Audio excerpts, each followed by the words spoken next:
Go ahead, yell. Oh, yeah, you've been yelling for 10 minutes and now you're not going to yell. Alrighty then. Welcome back. All right, guys. If you are watching this and have been following along with my grooming series, which is a once-a-week series, you know that this is my fourth goat for the day. So if I'm looking a little disheveled, that is why. If I'm a little off my game, well, that is because I've been grooming and talking for the last 2+ hours. Sock Monkey is for sure my last one of the day. There were some decisions that had to be made. I think in one of the previous videos I was talking about, I have 6 goats to get done before I have my annual vet visit. I have approximately 3 potential days to get those 6 goats done. I thought, well, today I'll get 3 done, tomorrow I'll get 3 done, and that'll leave me a backup day. But then I realized, I took one look at Denali, and even though she's already been pre-groomed, she's going to take a little bit longer than I would like. So I thought, well, let me just at least try and get her done sooner rather than later. So my original plan was I'll just do Fanta and Emma, who don't take very long because they're older goats. They don't, their coats aren't as, they don't need to be as maintained meticulously, so I can cut a little bit where needed. Their coats, of course, again, aren't as thick. Fanta has no coats, right? So fairly easy to groom out. So I said, well, let me do Fanta Emma first, and then I'll do Denali, and that'll be my 3, right? 2 fast goats and a goat that takes a little bit longer. Well, Denali took that option away from me because she saw Fanta and Emma getting done and took off for the far end of the pasture. And I'll tell you what, I am just not chasing her around the pasture. It's just not happening. Had I been a little bit more intelligent this morning when I started this game, I would have closed the gate to their pasture run, which is essentially the same size as the baby pasture for those that have been watching, and temporarily kept those 4 girls, because Lotus is in there with them too, but kept those 4 girls up close to the barn. And then I grabbed Denali and it's no big deal. But I didn't do that because I wasn't thinking ahead. And so Fanta and Emma were easy. They stayed close. Denali saw what was going on and took off for the hills. And so she will have to be tomorrow's adventure. Now, with her being tomorrow's adventure, that meant that I could go out into the pasture and chase Lotus. Lotus won't run. She's much more myotonic, so she doesn't run nearly as fast or as long or as far. She kind of faints more so than anything, so she's relatively easy to catch. But I still have to then schlep her in from the pasture all the way back to the barn. Or I could switch gears and go to the baby pasture and get our last 2 mamas done, JC and Sock Monkey. And so that is what I ended up deciding to do, is let me just get our last 2 mamas done. They're close to the barn already, and we'll just get them done. But Sock Monkey here is number 4 for the day. We're on hour 3 of my grooming session, possibly going on to hour 4. I think probably closer to hour 4, but for your purposes, viewing time, it's only been about hour 3. Remember, I do hooves off camera. I did take a break to feed the baby because Ladybug's afternoon feeding came and went, so I had to get that done. And then I also took a break to sweep up and clean up the floor a bit. It was getting covered with a lot of stray hair. They pee, they poop, and yes, we drain. I have this wash stall for a reason. It has a drain, but the drain needed a break for a second to let the water run through. So it was easy enough to take the time to sweep and kind of pre-clean up. I have to tell you, I hate doing grooming 2 days in a row. I love grooming my goats. Even when they're loud and ornery, I love grooming them. It's a bit of a meditation. I love to spend the time with them to lay my hands on them, make sure that I know that their body condition is good, that they're, you know, healthy, happy, that they don't have anything going on, no bugs, no boo-boos, all the things, right? I do enjoy that, but it's work. And, you know, there's a setup aspect to it. There's a cleanup aspect to it. And so I do try and make it a once per weekend event and not multiple times per weekend. Unfortunately, I've run myself out of time. So it is going to be a twice weekend event, or not even weekend, because today's Thursday and tomorrow's Friday. But I have to do them back to back. And so I have to go through the setup, cleanup process back to back. I can't leave it set up because we multitask everything, right? My tables, quote unquote, are my feed bins, so I have to get everything cleaned up from that. My grooming stand doubles as where the cat bed lives overnight and the cat food lives, so that it can be off the ground and away from rodents and marauding dogs. Because my dogs will happily eat some barn cat food if they can. Not that it would hurt them. It's, you know, hey, we use IAMS. What can I tell you? It's good food. So, you know, everything kind of doubles. Everything has a multi-purpose. And that's not a big deal when you're only setting up and cleaning up once a weekend, once a week, technically. But, you know, this is where we are, and this is what has to get done, and so we make it happen. I say we, like somebody else is doing it. Me and the goats, and you. Sock Monkey is one of our younger goats. This year she was her first freshener, meaning she had her first baby. So she's just now 2 years old. I'm probably going to sneeze, so I'll apologize in advance. Like I said, if I'm totally disheveled, it's because I'm not fresh as a daisy. The girls are all fresh as daisies now, but not me. I'm covered in hoof trimmings and shampoo and discarded hair and clumps and vegetation, not to mention the fact that my allergies are on fire. But you guys know that if you've been following me around, I'm allergic to everything. And yes, at this point, I could sniffle for a week. And yes, I take medication and all that, but you know, when you're doing this kind of level of exposure, even medication can't touch it. So like I said, Sock Monkey is a first freshener. As of this recording, her babies are still here. They are going home in 2 days. So her babies are weaned, or at least mostly weaned. You know, she is still feeding them, of course, but that's more comfort than it is necessity. And so she is not real happy about being out here. I find my younger moms who have not experienced, you know, like she's been up on the grooming stand before, of course, but she's never had babies and left them behind.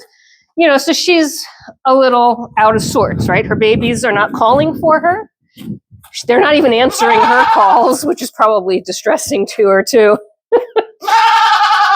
But, you know, she's a little bit more, I'll call it, upset about being out of the stall than she is about being up on the stand. Of course, I haven't started to bathe her yet. And when I start to bathe her, she'll be more upset about being on the stand. And she's just going to voice her displeasure. So enjoy that. I've been listening to it for a good 10 minutes now, if not more. Ever since I pulled her out of the stall, she's been hollering. And, you know, similar to children, sometimes you have to let them complain and whine and cry. Well, she's not really crying, but complain and whine about it. And, you know, all the other terms we could use. Because it's still, you know, she needs to be groomed, right? All this cashmere has to come out. If it doesn't come out, it can create mats. And, you know, this soft, silky hair should never have a mat in it. It's not intended to, it doesn't tangle, it doesn't get knots. But the cashmere, whoop, would you please get back on the stand? There you go. And that's why I like side rails, because if she did that on the other side, I would have to run around and catch her where, you know, the side rail keeps her from stepping off the edge on the other side. And it's why you see me always take the extra second or two to put the side rails up. I talked in the last video a little bit about safety because I cut the daylights out of my thumb with the hoof grinder because I don't wear any safety gear or any safety protection. But for my goats, safety is the utmost concern. So yes, that side rail goes up so that she doesn't, you see how she stepped off now twice. She doesn't step off on the other side where I can't quickly have her recovered and back up on the stand. You can see, you know, again, people have told me and complained a bit on my videos that the head situation is terrible and cruel and awful. And the truth of the matter is, frankly, it's not. But, you know, you're entitled to your opinions, and that's perfectly fine. But I want to, while I have a goat like this up here who is being a little ornery, you can see how freely she's able to move her head, right? She's not locked in or choking or even having to use that head restraint as anything other than just a place where her head is not able to let her turn around, right? She can lift her head up, she can look down, she can look left, she can look right. She's not locked in tight. Some of the larger goats may look that way because they just have bigger heads. And it's probably the angle that I have the camera. But they're certainly not anchored in and choking or even really having to use the metal as a headrest. A lot of them will rest their heads on it because why not? You know, it's kind of like having that pillow at the spa. They don't have to use their energy to hold their head up. They can let it rest. And some of them are like her, where they're much more interested in throwing their head around and being ornery and yelling. It's all well and good, but the head restraint is there for their safety. The side rails are there for their safety. I do that because I do, honestly, I mean, just for my health and well-being, I need them off the ground to do this. There are, you know, I groomed them at floor level for years, and it's hard on your back, it's hard on your feet, it's hard on my knees because I was kneeling down. And it's just not, it's not sustainable, right? It's fine if you have a couple of goats and you're grooming a couple of goats once every 6 weeks, right? Then it's not a big deal. You do them at floor level and you move on. When you're grooming 2 to 3 goats a week, and in my case, sometimes more than that, when I let myself get to the point that I need to do more than that, to have them up at, you know, eye level and be able to work on them without being bent over, without being kneeling, without having to squat or do any other body contortions, makes a huge difference in the ability for me to do these longer sessions when necessary. You're making it very difficult to talk. Makes it easier for me to be able to do these sessions when they're a little bit longer if necessary. And 2, it's actually, believe it or not, safer for the goat. Because if she were down on the ground right now and she's clearly unhappy about being away from her babies, she's not happy about being on the stand. They never are. I don't blame them for that. But she'd be flinging herself around. And of course, she still has to be restrained somehow, right? I can't just let her run free and chase her to try and get this done. She has to be restrained somehow. So on the ground, what are your options? Your options are a leash and a collar, which has the potential for choking hazards. It could be, you know, a stand. And of course, I used a stand that just wasn't. Are you free now? You're the second goat who's decided to get free this time. Now, you'll notice that this has to be addressed immediately because I don't want her to ever fall off the stand. But it's also indicative of the fact that it's not too tight on their neck, right? And she'll, now that she's figured out which angle she needs to get at, she'll probably do it again. And we'll have to move to a collar and a leash situation, which I really hate. But sometimes, and you've seen me have to do it with Ren. Ren's a classic example of a goat who's too smart for her own good. She has long since figured out, no matter how tight I make that head restraint, and I don't make it too tight, of course, because I don't want them to choke, but no matter how structured I make that head restraint, she has the angle that she needs to put her head at, down pat. And she doesn't hesitate to go ahead and let herself out pretty regularly. It's the younger goats that usually are a bit more challenging.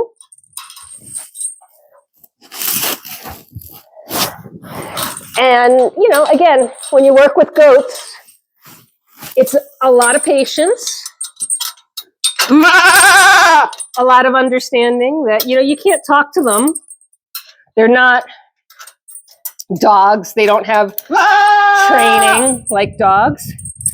They get used to it eventually, but these younger goats haven't. Now, I'm trying something different before I move into a collar and a leash situation for her.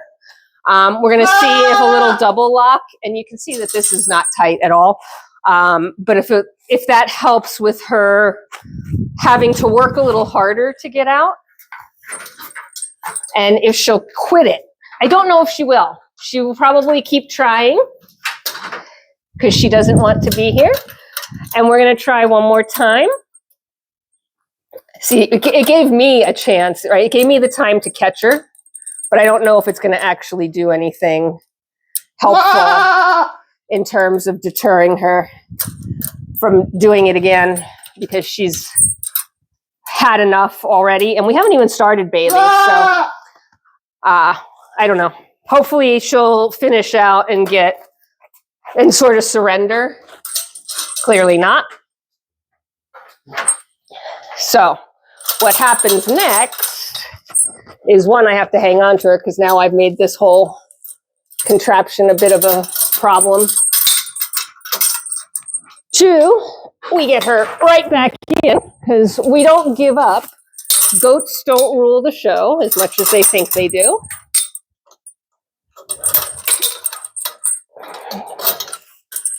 As much as they think they do. And sorry about walking in front of the camera, but so be it. And now we move to what I don't like doing, which is having a collar and a leash as backup. I'm going to walk in front of the camera again. Apologies for that. I don't love having a collar and a leash for backup for exactly the reasons I was about to talk about. You know, when they're groomed on the ground, we have a collar leash and they start being ornery and flailing a little bit, which is, you know, kind of what she's doing. Then they go ahead. See, now she's going to get out, which again is fine. But now I'm at a point where she's secure on the collar and leash, so she can't go anywhere. And she can't jump off the stand, and she can only go an inch or two. And it's actually more of a puzzle for her now, so it's got her a little distracted, which isn't necessarily a bad thing. And once I'm done with this last clump, we're going to move to bathing because we're almost done with you, girlfriend. I don't know why you have to be such a pain today. Actually, I do know why she's being such a pain today. It's because she has babies and she wants back at her babies. But yeah, see, so it's kind of created more of a distraction for her than anything that'll allow me to work. But so what I was saying, you know, is I'm all about the safety of our animals.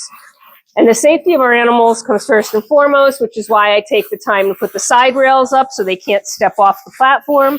It's why I take the time to secure them into a head restraint. And it's why I actually prefer grooming them up off the ground. when they're down on the ground, even if they're on a stand, like a low stand, it's hard on my body, number one, but number two, it's actually less safe for them because goats, you know, they certainly understand heights. And while she may be young enough and dumb enough, and I do say that, you know, she's young and dumb, to try and jump off this stand, most of our older goats have long since understood the concept of height and would never think to jump off the stand. They would, you know, even if they got loose, you know, they might back up, they might accidentally step off, but they won't purposely jump off. She was eyeballing the front edge here, looking like she might purposely jump off. And I would say it's at a height, and of course we're on over concrete, that the landing would not be pleasant. It probably wouldn't hurt. She probably wouldn't break anything unless she really did something, you know, completely wild and crazy. But like, what if she fainted, right? What if the excitement of getting loose and getting off sends her into a faint, and then she jumps off, she faints midair, her landing's going to be bad. None of that is stuff I want. And if they're on the ground, then the height deterrent isn't there, and they are much more apt to really be a lot more, I'm going to say, they flail a lot more, right? They fling themselves around. They're using their body to try and stop you from doing what you need to do. And all of that is normal. It's fine. There's no reason why a goat should enjoy this. They don't have to enjoy this. They don't like being wet. They certainly don't like being restrained.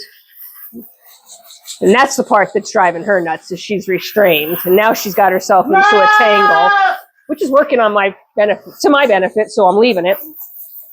But, you know, they don't like it. That's fine. They don't have to like it. A bath happens twice a year. If you're a show goat, maybe 3 times a year. Grooming happens once every 6 weeks.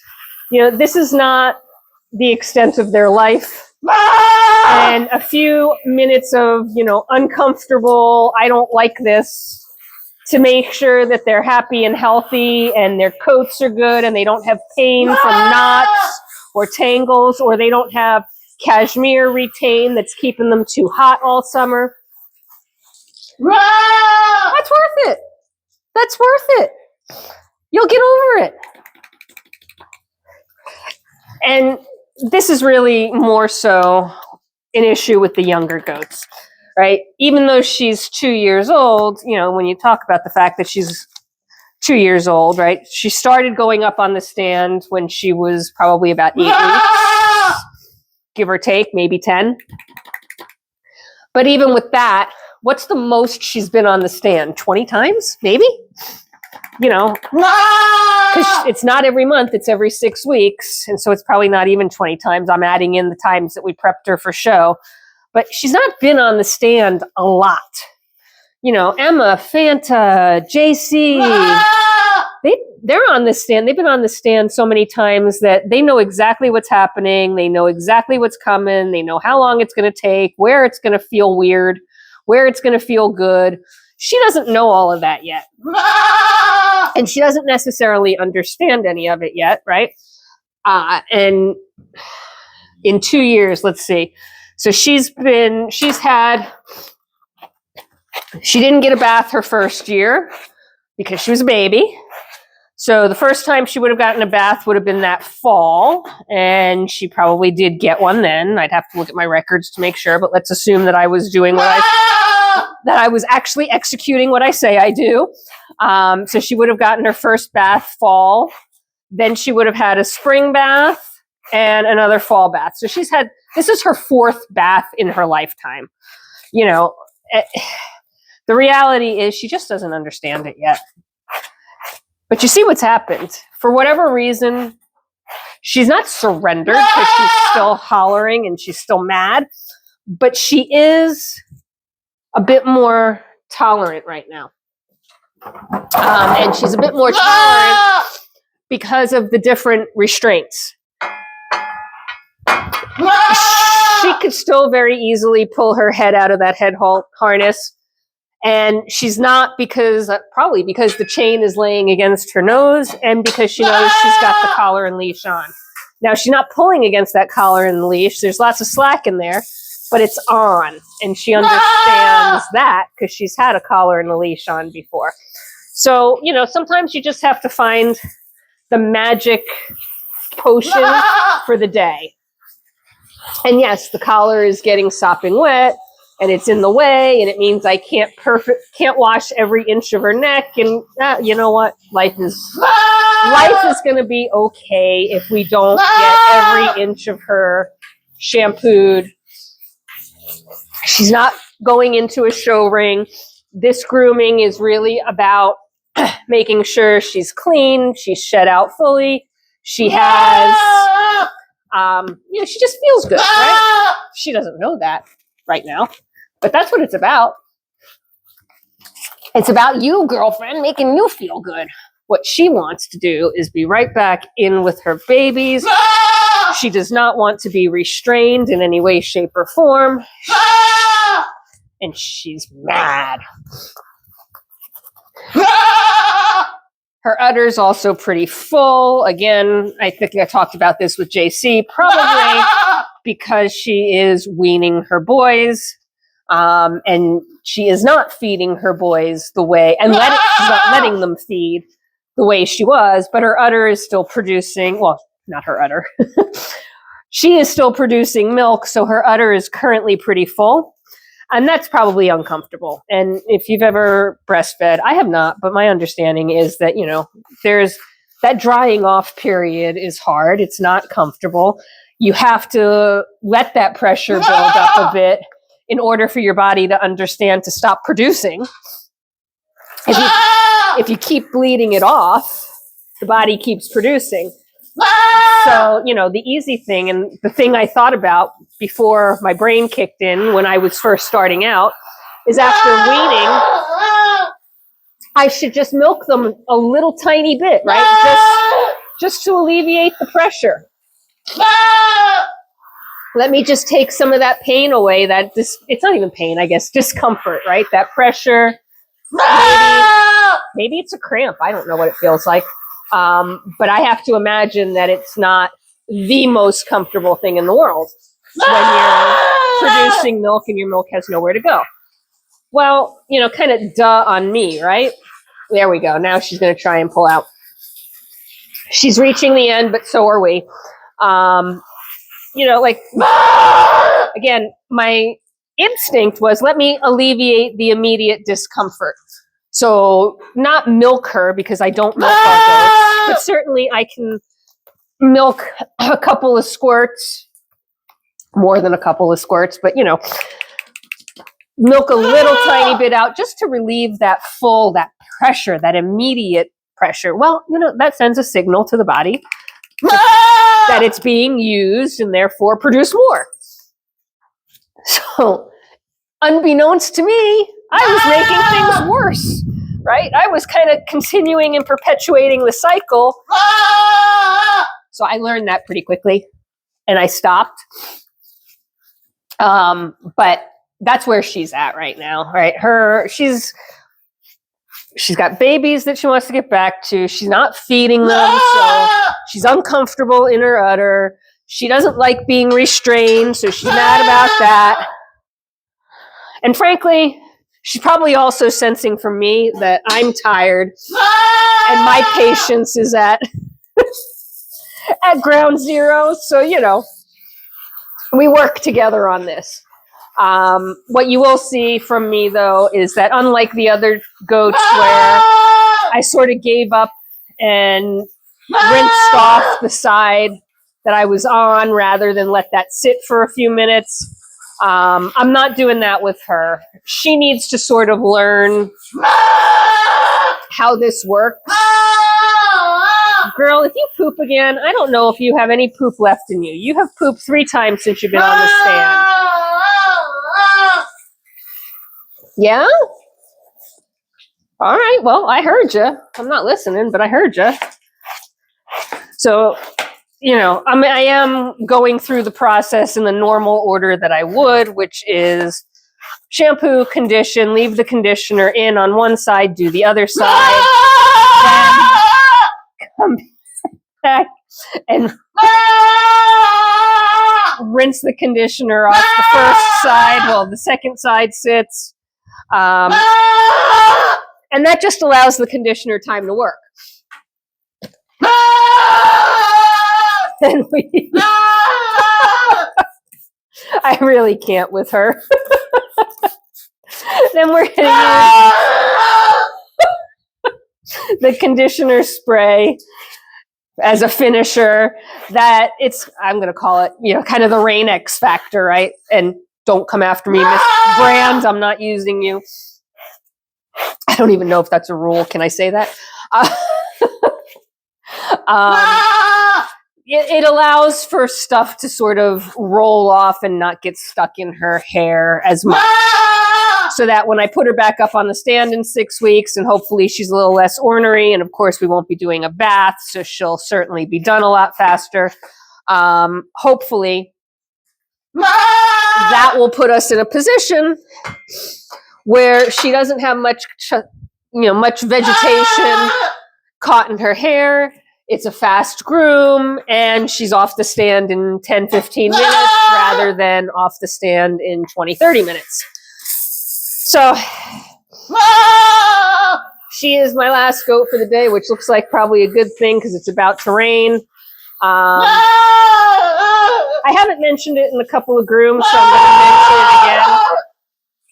mention it again. If you can hear me over her, I always keep my hand in the water as I'm putting it on the boat. Always. That way, if ever there's a temperature glitch, it gets too cold, it gets too hot, something, you know, I mean, it's happened. I've run out of propane mid-bath, and, you know, while the heater is working, there's no gas to run it. Oh my God, you are so funny. You know, I always have a hand in there so that I can feel exactly what it is that I'm putting on the goat, what I'm doing to the goat. There is never a time that I am worried that the goat is hollering because there's, you know, the water is too cold, the water is too hot, I'm hurting her in some way that I'm not aware of. It is never that. She's just mad. And she's really funny about it too. And I think she's more mad that I figured out how to stop her from escaping than she is about even being restrained. Because that's the kind of attitudey Judy she is she likes things her way. And I am not tolerant of that because we've got to get things done, and sometimes they just have to get done my way.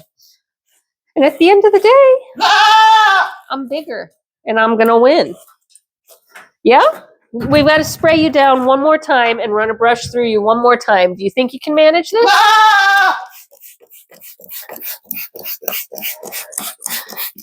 And again, the conditioning spray on top of conditioner is a little bit of overkill, but it really does help with the maintenance, and it helps with the, you know, the weeks that she's not being groomed to keep things in good.